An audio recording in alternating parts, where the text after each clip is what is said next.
Oras mga tugang alas 10:34. An oras hatod sa Indokang Liver Aid Silimarine Capsule. Ang good drinks at good food, perfect combo. Isama pa ang Liver Aid. It's liver lover, boys! Artresin Joint Supplement. Bumabagal ang galaw dahil sa joint pain at arthritis. Mag-Artresin.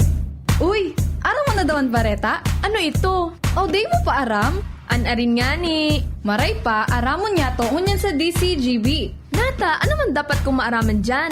Ata, magdaog kita. Aramon niya to ang kakaibang mga informasyon, mga istoryang mapapakinabangan baguan panguntuhan.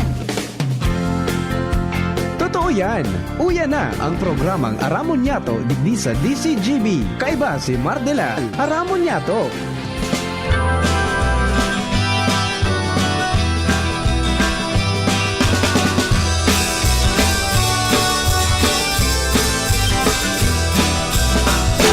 Kung kita nagmamaot, magkayon na palibot, dapat kitang makilabot. Para sa kauswagan, kan sa tuyang banwaan, kita gabos magtarabangan. Karahayan paurugon, parte niya to gibuhon, mga kabutan sa tungsungan. Pangapunan sa mga mamahan, makisumaro sa programang kaibuhan, para sa katoninungan asing kaginawahan. Pangapunan sa mamayaw kan banwaan, ibunan serbisyong tunay na linalaoman, na mapapaginabangan kan kadaklan.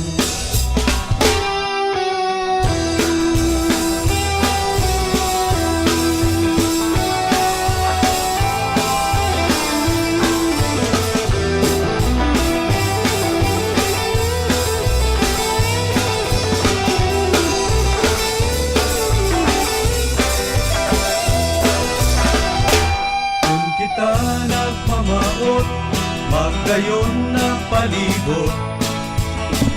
Good morning mga kababayan, Luzon, Visayas, Mindanao.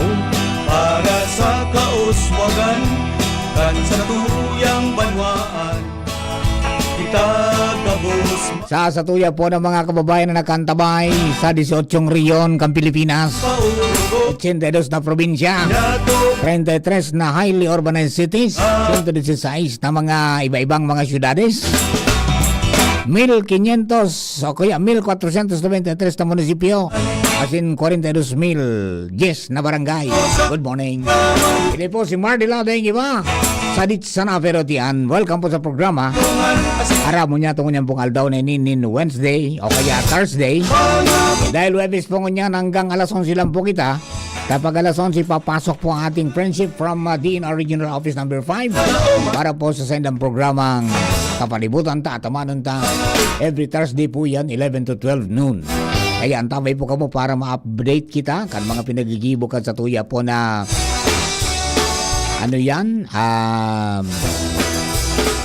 ahensya para po pangataman ang kapalibutan. Kasabay na po dyan siyempre ang mga layers na pinagpapautob. Tangani pong day kita mabugtak sa alanganin. Because ignorance of the law excuses no one. Lado technical, kasabay po niya ito dyan si Chief Ramir Tanay, si Riman ang ISO yung IT, si Jerome Nico Martinez sa tingin siyempre ang satuya po mga pagriba sa OGT from Sorsogon State University. Sa newsroom, Papa Mars Angels, diyan po dyan sina Jenny Balyaran, si Shara Meliron at saka si Nicole Ann Gloriani. Bandang lado kang Mega Force Patrol. Panagos pong pangalap ng mga istorya para may balangibog sa banwaan. Kasi mapukawan ng mga turog sa pansitan. Yaon dyan nangyayot sa muyang Field Commander Chief of Reporters Jimmy Nasalita. Yato gibo Diyan po sa 3rd District, si Pading Jomar Bien, yan sa 1st District. Bandang yaon man si Partner Al sa City Hall, asin sa sur na parte ka mga barangay sa Legazpi. Si Karen Al sa Kapitolyo Provincial. Dave Angel Mostasa sa Legazpi Port District, asin sa Regional Center Site. Joshua James Bino, yan po sa Daraga area, asin siyempre sa muyang mata ng DCGP sa Kalsada.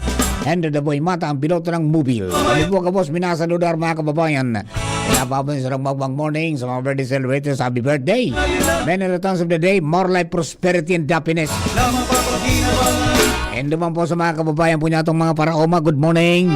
Mga ka-farmers at saka mga ka-fisher folk, good morning po tabi sa indo. Padagos na kita. Padagos na. At saka sa mga namang problema, di magpara problema. Post mo yan, te. Post mo yan, bro. Pray until something happens. Yan. Pray until something happens. Push.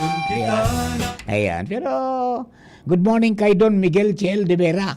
Diyan po sa Santo Domingo. And siyempre, si partner King Rinaldo sa Bangkirohan, si Sergio Santos sa Queensland, Australia, Kuya Bob Gandano diyan po sa San Lorenzo sa Tabaco City, si Bing Ben Boris diyan mga tugang sa San Isidro sa Malilipot, saka si Gerald Aranya diyan po mga tugang sa LA Drive, Gugun Ligaspi, kasabay po dyan si Ate Sally na bising-busy sa iya pong kantin. Yan. And siyempre, naman po sa mga kababayan po natin sa Bakakay, good morning kay classmate na parang kapatid ko na rin, si Sir Noel Bismonte. Saka sa iya pong pamilya, kay Ma'am Nida. Yan. Saka kay Ate, ano yan, Nits na Barcenas, saka kay Kuya Pinoy diyan po sa San Pedro sa Bakakay. Sharing man kay Kuya Romy na Baranda, saka kay Kuya Rohel. Yan, good morning po sa Gabos na Tropa. Good morning. Alright. Buwang mo nining napumpas na nagkitao. May nagpadara na Rigerome para na yung mga problema da kon medyo ngaya depressed ka o stress ka as gusto mong maging happy, may bagong bulong ang apod Manisetamol.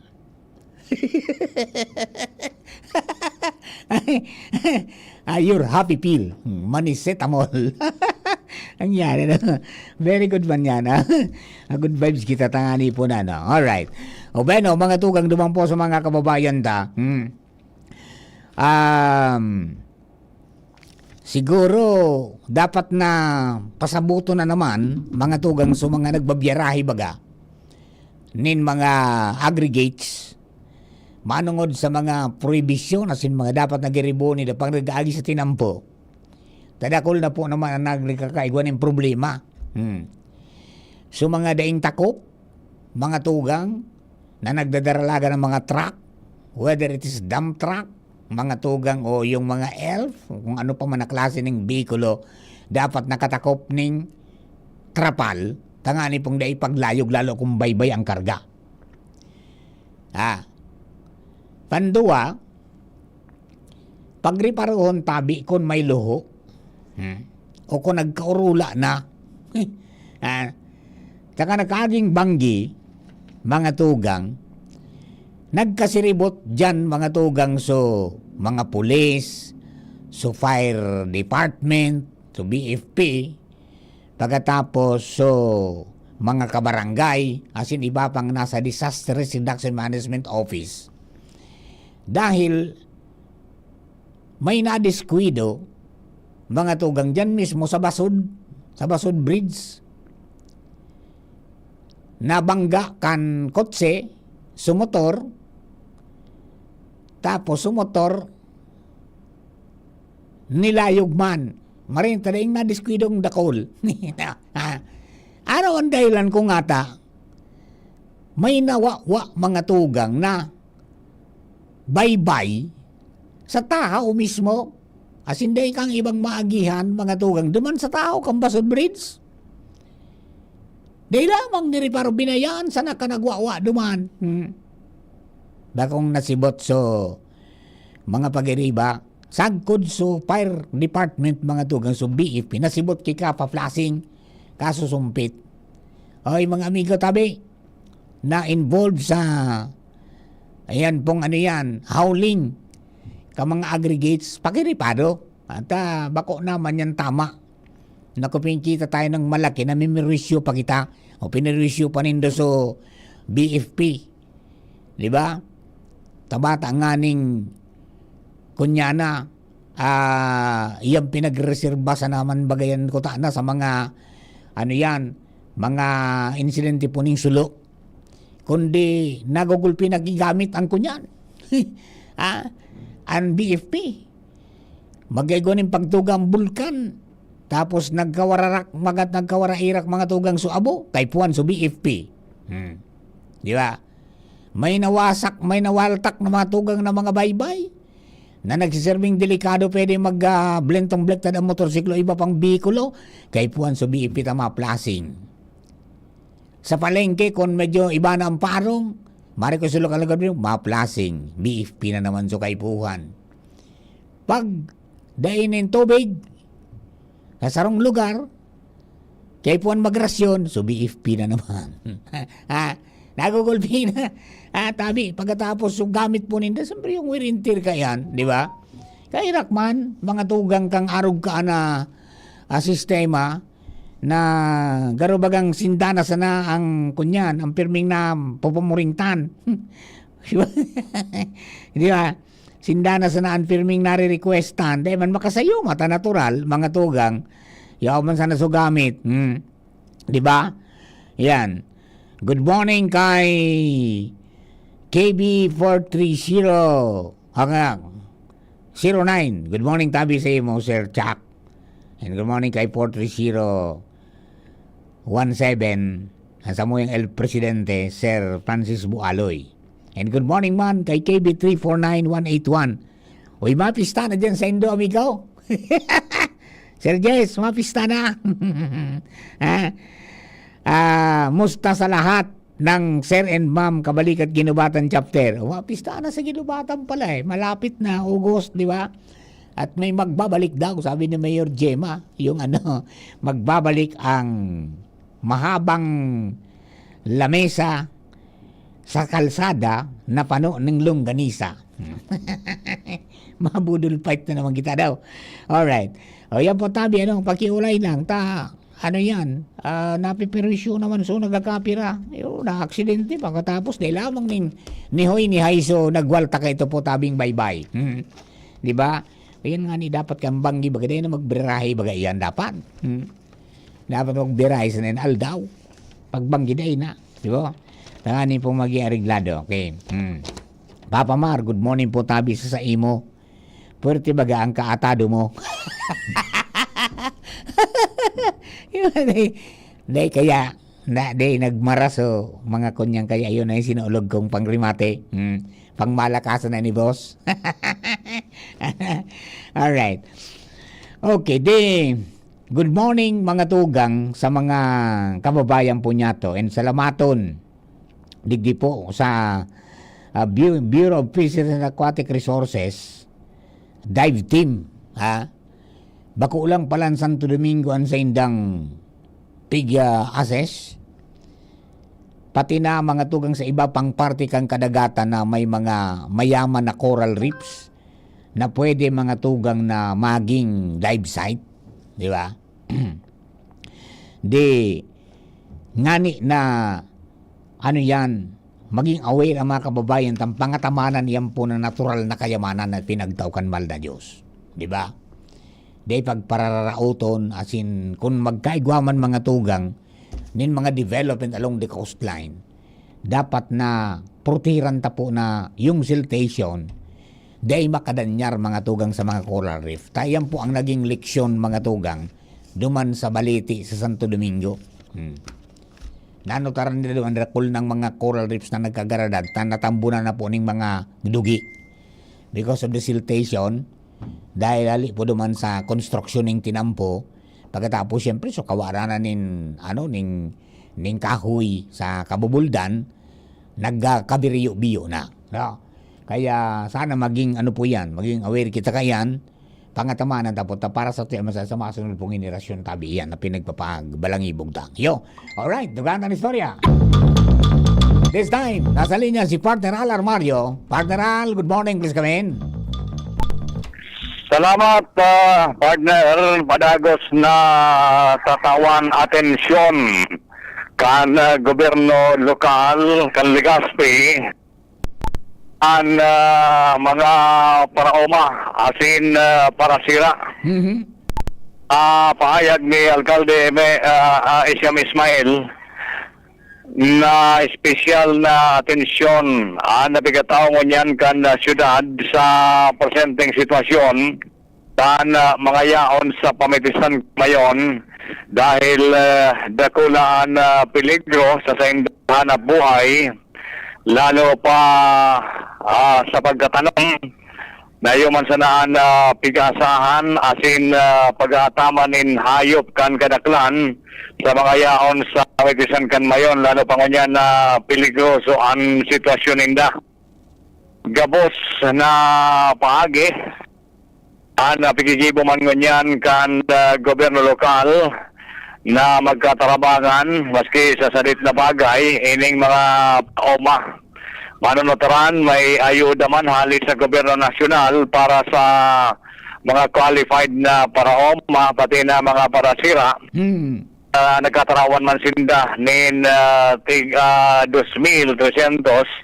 na ayuda kan gobyerno nasyonal alagad ang pag-iisip man nganyan kan gobyerno lokal na paano man sinda makaipno sa pangangaipo kan mga paraoma asin parasira.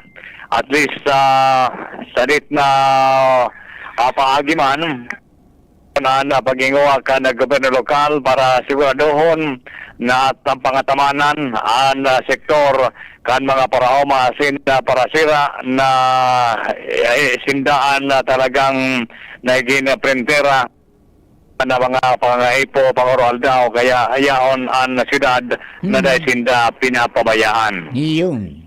Iyan pa, partner, ang informasyon digdi sa Luwas Giraray, Alarmario, DCGB. Thank you very much, partner Al. Mga tugay pa mga dagdag nato mga impormasyon sali po dyan sa luwas. Para po sa mga parauma sa mga parasira ta. Tarabangan ta po yan sa talagang may problema kita. Ha? May problema mga mga parauma ta. Iyan. And then siyempre mga tugang Papa Mar, ba't wala ka na po sa 7 a.m.? Wala na po. Nag-reprogramming po kaya okay lang po yun nganing nakapaingalo lamang ako. Alright. Diba po sa mga kababayan nato, mga tugang, padagos po ini na mga ispersos kan kadaklan, mga tugang, manungod sa paghanap nin mga pwedeng maging alternatibo sa kahoy. Ngunyan, igwana naman na nadiskubre mga tugang ang Department of Science and Technology. Manungod po mga tugang sa ining sa indang division na Forest Products Research and Development Institute. Nakapag-identify mga tugang na importanteng thermal and combustion characteristics ng Philippine giant bamboo, itong Dendrocalamus asper. Ang sabi, mga tugang, nagtataoning valuable data para sa paggamit bilang renewable biomass fuel. Matindi adi. Ang aram ko kani, yung activated charcoal, marirahay pang filter, di ba? Sa mga fish ponds, asin sa mga arog sa muya na nag-involve mga tugang duman sa recirculating aquaculture system, di ba? Yan ang saro sa pinakasikreto para mas madali po na mas malinig na maray an sa imong tubig habang mahalion mo sa mga maraod yan nga ni magamit mo giraray. Okay? Yan charcoal. Pero ngunyan, mga tugang gamit na para maka-create ng enerhiya. Ang sabi, ang pag-aadal mga tugang pinagkumparar sa raw tapos sa carbonized bamboo para masabutan kung papaano ngayaan ano kaini an karakter kaining dua pag ininit asin sinulo. Yan. Ang research na find out na ang raw bamboo mina-ignite asin natutumpos tulos, making it suitable for processes requiring rapid energy release. Mantalang so carbonized bamboo mas heat resistant. Minalaad man siya at higher temperatures and nasusulo siya sa mas controlled manner na naging dalan para mag-isang promising material for charcoal-based fuel system. Yan po pinagpublikar na sa International Journal Advances in Bamboo Science, a Q1 rank scientific journal. So, yun po yan, tabi adi. Ang bamboo pinagkukonsiderar po na sa Pilipinas na most promising renewable resources dahil sa makaskas po ining magtalubo. Nakaka-regenerate naturally patapos mo mag-harvest and is widely available. Okay? Sa Sabado ito na inidiskuto ron Kimaray duman sa Boses Kang Kapalibutan program namin ni Padre Momoy. Adi, nagaro medyo oras na para kita po magpatos-patos. Mapaaraw na po kita tabi sa programa ngunyan po pag-agadig sa haramo niya to. And then after the news break, mga tugang, abangan po nindo ang kabalibutan tatamaan ng program with our friendship from DNR Regional Office Number 5. Kendo ka boss, sa pangarang ng Bilog ng Tropa, thank you and God bless the Philippines. Kung kita na